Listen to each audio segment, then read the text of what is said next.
ப்ளீடிங்ங்கிறது வயது வாரியா இல்லாம 13 years age attend பண்ண குழந்தையில இருந்து மெனபாஸ் அட்டென்ட் பண்ற அந்த 50 வயசு வரைக்குமே இந்த ஓவர் ப்ளீடிங்ங்கிற ஒரு விஷயம் இருக்கு.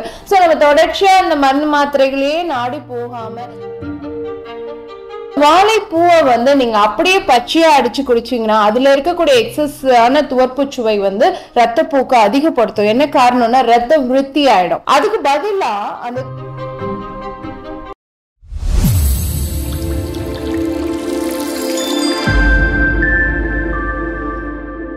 அன்பு தோழிகளுக்கு இனிய வணக்கம். இன்னைக்கு பதிவில் பார்க்கக்கூடிய ஒரு விஷயம், நிறைய பெண்கள் வந்து அவங்களுடைய அந்த பீரியட்ஸ் டைமில் ஓவர்ஃப்ளோ இருக்குது, ஓவர் ப்ளீடிங் இருக்குது, ரத்தப்போக்கு அதிகமாக இருக்குது அப்படின்னு சொல்லி கவலைப்படுறாங்க. அதுக்காக தற்காலிகமாக சில மாத்திரைகள் எடுத்துக்கிறோம். டிரான்சமிக் ஆசிட், மெஃபனமிக் ஆசிட் இந்த மாதிரிலாம் எடுக்கிறோம். ஆனால் இது ஒவ்வொரு பீரியட்ஸ்க்கும் நாங்கள் எடுத்து தான் டாக்டர் கண்ட்ரோல் பண்ணுறோம். நேச்சுரலாக இயற்கையான முறையில் எங்களோட ப்ளீடிங்கை நாங்கள் கண்ட்ரோல் பண்ண முடியுமா? ஏன்னா இந்த ஓவர் ப்ளீடிங்கிறது வயது வாரியாக இல்லாமல் 13 ஏஜ் அட்டென்ட் பண்ண குழந்தையில இருந்து மெனபாஸ் அட்டென்ட் பண்ற அந்த 50 வயசு வரைக்குமே இந்த ஓவர் ப்ளீடிங்ங்கிற ஒரு விஷயம் இருக்கு. ஸோ நம்ம தொடர்ச்சியா அந்த மருந்து மாத்திரைகளையே நாடி போகாம இயற்கையான விஷயங்கள் ஏதாவது எடுத்துக்க முடியும் அப்படின்னு சொல்லி கேட்டீங்கன்னா கண்டிப்பா எடுத்துக்கலாங்க. நம்ம டிரான்சமிக் ஆசிட், மெஃபனமிக் ஆசிட்க்கு ஈக்குவலா சில மூலிகைகள் வேலை பார்க்குது.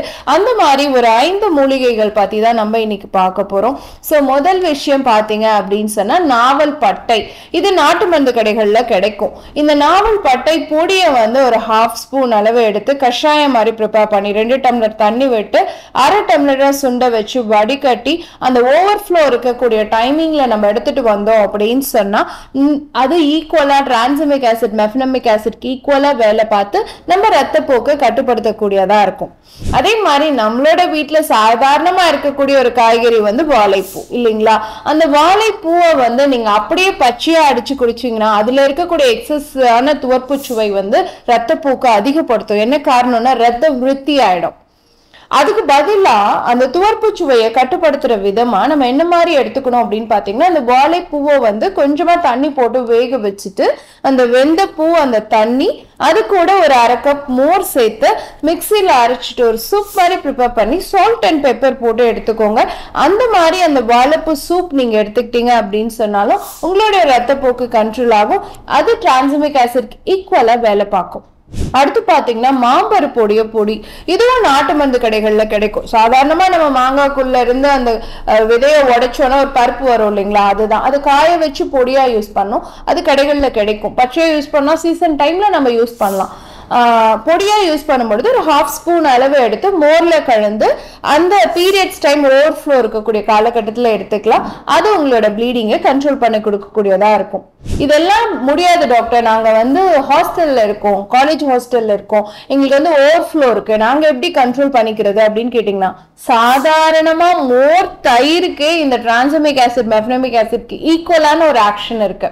ஸோ அந்த மாதிரி ஓவர்ஃப்ளோ இருக்கக்கூடிய காலகட்டத்தில் பெண்கள் ஜஸ்ட் ஒரு டம்ளர் மோர் எடுத்துக்கிட்டாங்க அப்படின்னு சொன்னாலே கொஞ்சம் ஃப்ளோ வந்து சஸ்டைன்டா போறதுக்கு வாய்ப்பு இருக்கு. ரொம்ப கட்டி கட்டியா போகுது டாக்டர் அப்படின்னு சொல்றவங்க மாதுளம் தோல் பொடி இருக்கு இல்லைங்களா? அது ஜஸ்ட் ஒரு 1/2 ஸ்பூன் அளவு எடுத்து மோர்ல எடுத்துக்கலாம். அந்த ஓவர்ஃப்ளோ இருக்கக்கூடிய காலகட்டத்துல நம்ம வீட்லயே மாதுளம் செடி இருக்கு வச்சுக்கோங்களேன், அந்த பூ ஒரு 2 பூ எடுத்து தண்ணியில போட்டு கொதிக்க வச்சு ஒரு கஷாயம் மாதிரியும் நம்ம ப்ரிப்பேர் பண்ணி எடுத்துக்கலாம்.